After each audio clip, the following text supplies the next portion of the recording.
I'm Chris Devon. Right now I'm joined by Boston Power player John Neal from Sprogis & Neal in the South End. John, I'm going to get straight to it.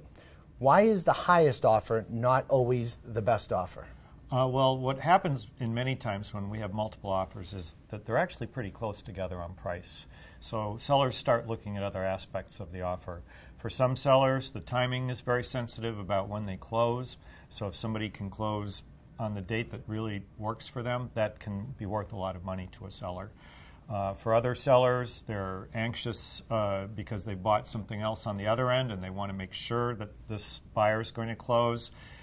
If people offer cash and there's no financing involved, or they may still finance it, but they make an offer that is ostensibly cash and they put their deposit at risk, that means a lot sometimes when you have two offers that are virtually the same, or one might be a little lower than the other one, but it's cash, the seller will go with the cash offer.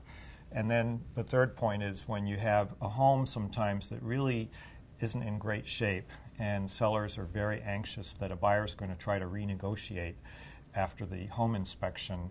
Oftentimes we now see buyers going in with no home inspection. The buyer's agent will just tell them, listen, price it as if you know it needs work, bid what you think represents a house that needs work, and let the seller know that when you send the offer in.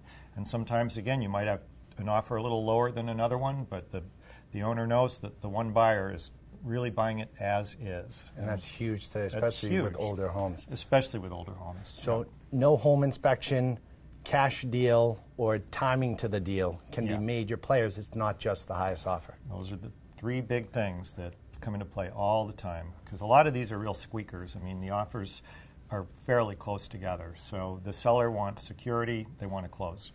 Great information, John. And if you're in the market to buy or sell in the South End area and would like to reach out to John and his team directly, you can go to his website at sprogisneal.com. And remember, we have more buyer and seller tips right here on our page on boston.com.